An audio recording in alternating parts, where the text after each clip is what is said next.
പുറപ്പാട് 8-ാം അധ്യായം. തവളകൾ വ്യാപിക്കുന്നു.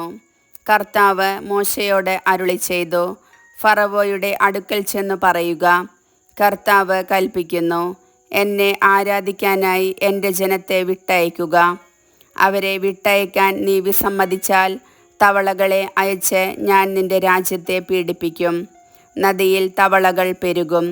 നിന്റെ മന്ദിരത്തിലും ശയനമുറിയിലും കിടക്കയിലും നിന്റെ സേവകരുടെയും ജനങ്ങളുടെയും ഭവനങ്ങളിലും അടുപ്പുകളിലും മാവ് കുഴയ്ക്കുന്ന പാത്രങ്ങളിലും അവ കയറിപ്പറ്റും.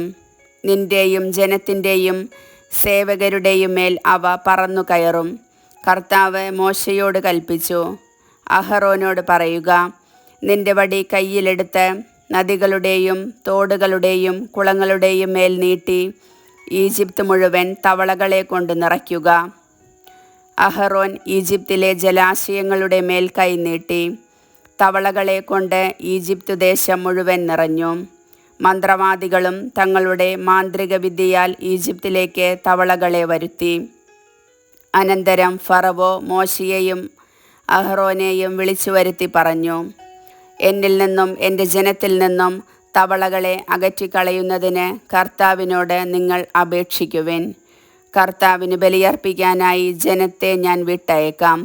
മോശ ഫറവോയോട് പറഞ്ഞു, തവളകളെ നിന്നിൽ നിന്നും നിങ്ങളുടെ ഭവനങ്ങളിൽ നിന്നും അകറ്റി നദിയിൽ മാത്രം ഒതുക്കി നിർത്തുന്നതിനായി നിനക്കും സേവകർക്കും ജനത്തിനും വേണ്ടി ഞാൻ എപ്പോഴാണ് പ്രാർത്ഥിക്കേണ്ടതെന്ന് അറിയിക്കുക. ഫറവോ പറഞ്ഞു, നാളെ. മോശ തുടർന്നു, അങ്ങനെയാകട്ടെ. ഞങ്ങളുടെ ദൈവമായ കർത്താവിന് തുല്യനായി മറ്റാരുമില്ലെന്ന് അങ്ങനെ നീ ഗ്രഹിക്കും. തവളകൾ നിന്നിൽ നിന്നും വീടുകളിൽ നിന്നും സേവകരിൽ നിന്നും ജനത്തിൽ നിന്നും അകന്ന് നദിയിൽ മാത്രം ഒതുങ്ങി നിൽക്കും. മോശയും അഹറോനും ഫറവോയുടെ അടുത്തുനിന്ന് പോയി.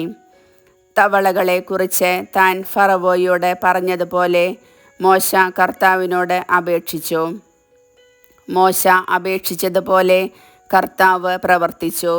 വീടുകളിലും അങ്കണങ്ങളിലും വയലുകളിലുമുണ്ടായിരുന്ന തവളകൾ ചത്തൊടുങ്ങി. അവർ അവയെ വലിയ കൂനകളായി കൂട്ടി.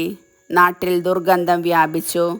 സ്വൈര്യം ലഭിച്ചെന്നു കണ്ടപ്പോൾ കർത്താവ് പറഞ്ഞതുപോലെ ഫറവോയുടെ ഹൃദയം കഠിനമായി. അവൻ അവരുടെ വാക്ക് ശ്രദ്ധിച്ചില്ല. പേൻ പെരുകുന്നു.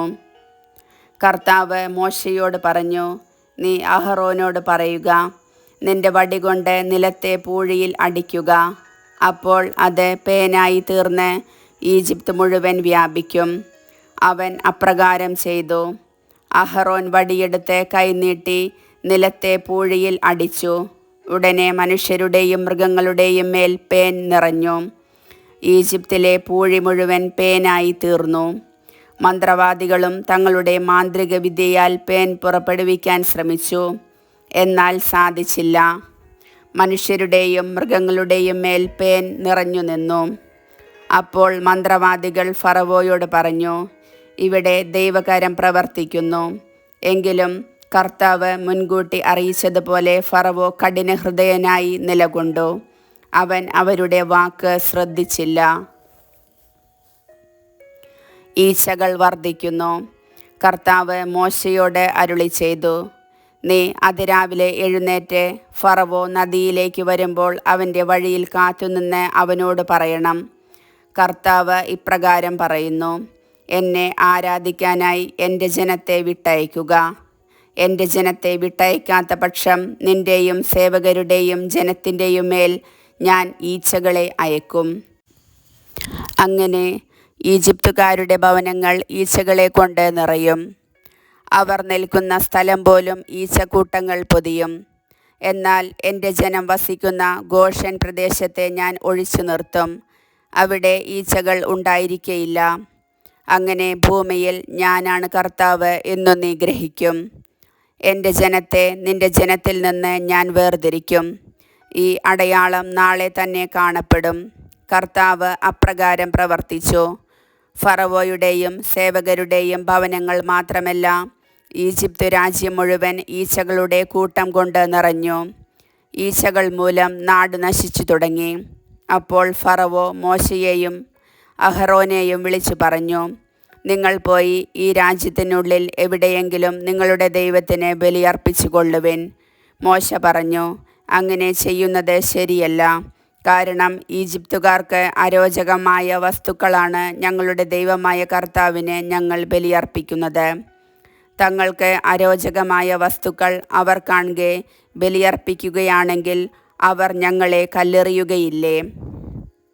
കർത്താവിൻ്റെ കൽപ്പനയനുസരിച്ച് ഞങ്ങൾ 3 ദിവസത്തെ യാത്ര ചെയ്ത് മരുഭൂമിയിൽ വെച്ച് ഞങ്ങളുടെ ദൈവമായ കർത്താവിന് ബലിയർപ്പിക്കട്ടെ. അപ്പോൾ ഫറവോ പറഞ്ഞു, നിങ്ങളുടെ ദൈവമായ കർത്താവിന് മരുഭൂമിയിൽ ബലിയർപ്പിക്കാൻ ഞാൻ നിങ്ങളെ വിട്ടയക്കാം. എന്നാൽ നിങ്ങൾ വളരെ അകലെ പോകരുത്. എനിക്ക് വേണ്ടി നിങ്ങൾ പ്രാർത്ഥിക്കുകയും വേണം. മോശ ഫറവോയോട് പറഞ്ഞു, ഞാൻ ഉടനെ നിന്നെ വിട്ടു പോകുകയാണ്. ഫറവോയിൽ നിന്നും സേവകരിൽ നിന്നും ജനത്തിൽ നിന്നും ഈച്ചകൾ നാളെ തന്നെ അകന്നു പോകണമെന്ന് ഞാൻ കർത്താവിനോട് പ്രാർത്ഥിക്കും. കർത്താവിന് ബലിയർപ്പിക്കാൻ വേണ്ടി ജനങ്ങളെ വിട്ടയക്കാതെ വീണ്ടും വഞ്ചനാപരമായി പെരുമാറാതിരുന്നാൽ മതി. മോശ ഫറവോയുടെ അടുക്കൽ നിന്ന് പോയി കർത്താവിനോട് പ്രാർത്ഥിച്ചു. കർത്താവ് മോശയുടെ അപേക്ഷയനുസരിച്ച് പ്രവർത്തിച്ചു.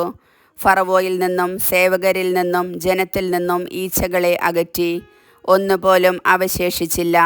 എന്നാൽ ഫറവോ ഇപ്രാവശ്യവും ഹൃദയം കഠിനമാക്കി.